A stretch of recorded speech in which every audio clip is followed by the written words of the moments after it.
Another rewind, again from the same match. This is actually, we're going backwards in time here. This was the first map of the semi-final between eUnited and Laser Kittens. And this one is strange. I mean, University is always in a strange position. This is the University stage of Oasis, that is. Because Sombra is so ridiculously powerful, and Sombra can get to the health kit before anybody else can. So you can't tickle her with damage. You can't block it in any sense. And when you have two teams that run Sombra, it's literally a direct race to the lower area. And whoever manages to hack it first wins. And I've done videos on this before. I think it's really quite ridiculous as well. It does give a massive advantage over the enemy team. So I like to see developments in it. I'm not sure whether... I mean, I like the thought process behind this, but still got some flaws in it. But this is eUnited's take on how to go up against that. They obviously know that Laser Kittens are going to be running this Sombra composition, and for whatever reason have decided not to run their own. I think that's probably their first mistake, because whenever I see teams not running Sombra on University of Oasis, I wonder what they're doing, because running Sombra is, first of all, really quite easy. You're practicing a rollout. You're practicing speed boosting, removing a couple of obstacles in the way, getting your Sombra down there, actually perfecting the timing. But other than that, afterwards, you're literally just playing around your Sombra. It's not a particularly difficult strategy. And it's so effective that I'm always surprised when teams don't do it. But here, eUnited running with a Reaper composition. So they've got the triple DPS Reaper with both of their normal supports up as well. And they're going to fight in that lower area. And that's the whole point of why they're running the Reaper here. They're fighting in close quarters areas. And they are hoping that it doesn't matter that Laser Kittens get the hack on the health kit down there, because Unfix is going to do enough work. They're going to be able to win the fight that happens downstairs anyway, and then they're going to be able to chain that into either future wins, or perhaps they were even intending Unfix to switch off to a Sombra at a later date to then be able to hack the health kit.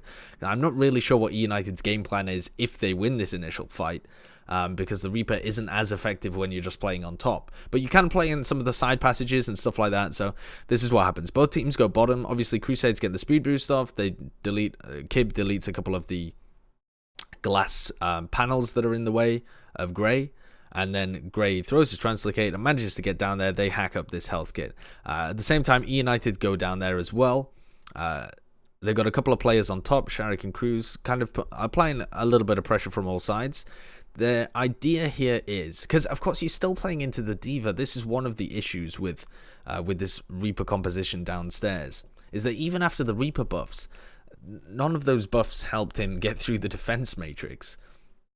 So yes, if you've got the sustain on your team and you keep Morte and Boombox alive, and perhaps if you had a D.Va of your own, you would actually be able to outlast Krem's defense matrix, because Krems has to keep it up the entire time that Unfix is shooting to avoid the rest of his team just melting. So yeah, I mean, Unfix can outlast him in terms of he can carry on shooting more than Krems can keep his defense matrix up.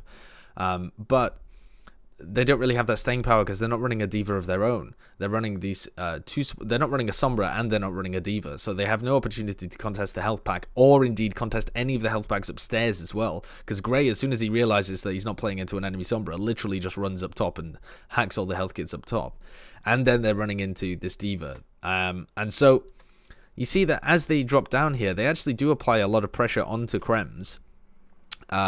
They manage to get him out of mech eventually, because he's forced onto the other side. They're putting a lot of pressure onto Mausasa, and they're putting a lot of pressure onto anybody else they can basically find. So it's like, who does Krems focus on? Does he try and peel away from Valitaja and Cruz, or does he try and peel away from Unfixed, or peel his players away from Unfixed?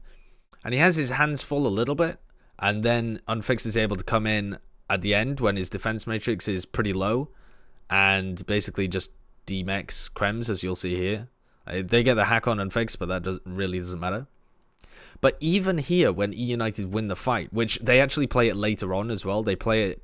So this is the first round... No, sorry, the second round of Oasis that they play. And then I think this is also the fourth or the fifth round that they play as well. And that time, Krems literally just focuses on defense matrixing Unfixed. They kill him, and then they lose the first fight. So it's not even a guaranteed win down there because you're playing into the D.Va. But then even after they've won this fight, Laser Kittens managed to get Grey and Kib out of the fight. Like, they have already hacked this health kit up top here as well. And so they've got now no position whatsoever. And Unfixed can play the Reaper around these, like this area, this room over here, and he can play it over these rooms over here. But you can't, I mean, you can kind of play it on the point, but they also don't have 2 tanks for him to play around. So for whatever reason, eUnited try and run a counter comp towards the Sombra, but it doesn't really work at all, and they kind of get slammed even though they won this first fight. Grey's got the EMP. It's just kind of too powerful for them. They've locked off every health kit in sight as well. And so while I like the idea of this, they're reading into it. They know exactly the Laser Kittens is going to go downstairs. They've crafted a composition that they think is going to work well in that kind of close quarters engagement. There's still things on Laser Kittens' part that works more in their favor. And so I think this composition could actually be improved from eUnited, that is, if you made a couple of alterations to it as well. I can also see why they want to keep both of their supports as well. I can see why they don't want to run one of these guys on Sombra, because if you run the mirror composition to what Laser Kittens are running, where you're running a single support hero, then say if Boombox is running the Sombra, runs down below and loses the hack race to Grey, or now Boombox is almost useless unless he rotates back up top and just satiates himself with all of the small health kits that are littered around, which could still be decent for his team. I mean, at least you denied that much. But if it's one of their DPS heroes, for example, if it was Unfixed that played the Sombra, they can keep both of their supports up here to give them a better chance in the fight in the lower area, where they don't really need as much damage. They actually just need more sustain. And it would also allow them to have access to these 2 huge defensive ultimates, which is always a massive boon when support ults are as impactful as they are in this meta. So with that in mind, I do think they need a D.Va down there in this composition as well, though, because Sharik's got a lot of pressure on him, and Unfixed doesn't really have the staying power if they just decide to attack him, just defense matrix and attack him. And so what they could do is run a similar composition to this, except instead of having a Genji, they run the Reaper and just focus completely on the downstairs battle. Because although Cruz did quite a bit of damage, they would still find a lot of value, I think, out of just leaving him out of it and having the Reaper and Tracer downstairs. And then putting Unfixed over on the D.Va. So if you want to completely focus on the downstairs battle, then I think that's what you should do. But I also think it's silly not to run a Sombra in this situation.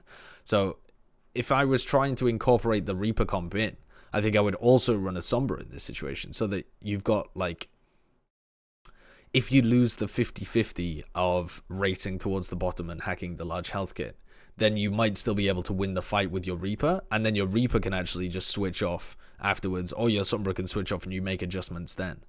But I think it's, although I like the idea, I do think it's kind of short-sighted to just try and run in there with a Reaper and see if you can win that close quarters engagement with them.